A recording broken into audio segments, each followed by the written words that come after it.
كما يؤخذ مثلا على الدكتور محمد العريفي أنه يستعجل في إطلاق بعض الأحكام وكثير منها ينسبها إلى وكالة حدثني أو أخبرني من أثق به.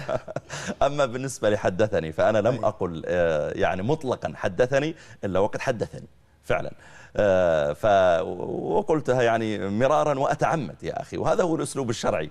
أنت لما تريد أن تؤكد لشخص ولا بد أن يكون كلامك مختصرا، فلما تقول حدثني انتهى الموضوع خلاص من لسانه إلى أذني وأنا واثق فيه. لكن بعض الناس أحيانا غير متعود على هذه الألفاظ الشرعية، حدثني وأخبرني ونحو ذلك، غير متعود عليها، وبالتالي يقول من هذا الذي حدثك؟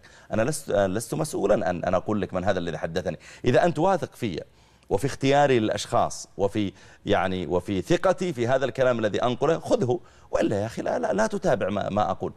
وأيضا أنا أجزم بعضها دكتور، بعضها أفكار في منتهى الخطورة بالنسبة للناس وتحمل على حدثني، بالنسبة لك ما في إشكال يعني؟ لا، بالنسبة لي حدثني أنا لا أذكر إلا حوادث، مثلا أقول حدثني مسؤول أنه مثلا ستزيد الرواتب بعد شهرين فرضا. أنا واثق من هذه المعلومة، واثق من المسؤول الذي قاله لي، وسقته كبشرى للناس. ولو كنت سأقول يا فهد كل ما حدثت به لصارت مسكوا الناس رؤوسهم مشاكل. ولا يعني أنا أجلس مع أنواع الناس، بعضها تحميل صراع طائفي معين على أيضا وكالة حدثني. والله إذا كنت واثقا من هذه القصة التي تحدثت بها، لما أقول حدثني شخص جلس مع المرجع الفلاني وقال إنهم يخططون لكذا وكذا، إيش المشكلة علي؟ ما هي الجرائد يا أخي تقول أنباء تتحدث عن كذا وكذا، وصرح مصدر مسؤول وقال مدري جهة موثوقة أنها كذا وكذا. أنا أعتبر اليوم تويتر، أعتبر صفحتي جريدة. أنا رئيس التحرير وأنا الصحفي الوحيد فيها بصراحة، فلا تلومني. أنا أقول الأخبار التي عندي، وأجزم إلى هذه اللحظة أني لم أسق خبرا خاطئا. أجزم وأنا مسؤول عن هالكلمة أني لم أسق خبرا يعني تبين بعد ذلك والله أن العريفي أخطأ في هذا الخبر. إما أن أسوق قصاصة من جريدة ثم أقول هذه القصاصة يا جماعة، إما الجريدة تكذب على فلان أو هو يكذب علينا وطلعت منها، إما الجريدة مخطئة أو هو مخطئ، ثم يصدر بعد ذلك بيان يقال لا الجريدة أخطأت في الحرف والعريفي سب الرجل. أنا ما سبيته يا أخي، أنا قلت إما الجريدة أخطأت عليه، خلاص الجريدة أخطأت، بدل ما تكتب 600,000 كتبت 600 وطلعنا من الموضوع. فأنا أقصد يا أخي لا ينبغي أن يصبح يعني المشايخ مثل اللي يتدرب على القناصة، يبغى يقنص يعني استلم له واحد من الشيوخ. أنا بالنسبة إلي أقول وأنا مسؤول عن هذه الكلمة أني لم أكتب منذ أن عرفت تويتر والفيسبوك لم أكتب شيئا أنا لا أجزم 100% بصدقه.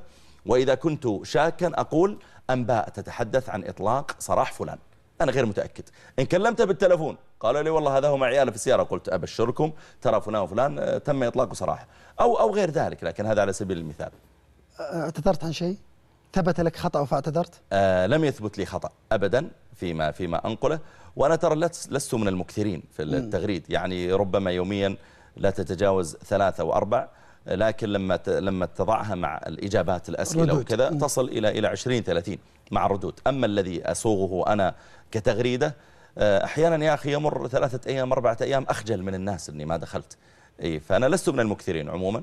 وأيضا أنا أبتعد عن الفوائد العامة، يعني قال الحسن البصري قال كذا. الناس يفتحون تويتر لا لأجل يقرؤون هذا في الغالب، يعني يقرؤون الأحداث الساعة ورأيك الشخصي فيما يقع. فلا بد يا أخي يكون لك رأي. يعني لماذا الصحفي يكتب رأيه والمغني يكتب رأيه وليجي جاجا ما أدري وش اسمها هذه تكتب رأيها، وإذا جاء شيخ وقال رأيه قال هذا يتكلم دعني أتكلم، ما هو بعاجبك يا أخي لا تتابع. لا لأنهم يقولون أنه عادة يكتب رأيه موقعا عن الله عز وجل، وهنا بالنسبة لهم هنا الإشكال، لأنه لا تتحدث بوصفك واحدا من الناس. لا فهد، متى يكون موقعا عن الله؟ لما تقول مثلا يحرم عليكم أن تجعلوا بناتكم تلبس اللبس الفلاني مثلا، شيء فيه حكم شرعي. لكن لما تقول مثلا أقترح على الآباء مثلا أن يحرصوا على أن يجعلوا بناتهم بالطريقة الفلانية، أقترح، هذا يعتبر رأيا شخصيا، يعني ليس والناس يدرون أيضا أنه رأيك الشخصي ليس حكما شرعيا يعني.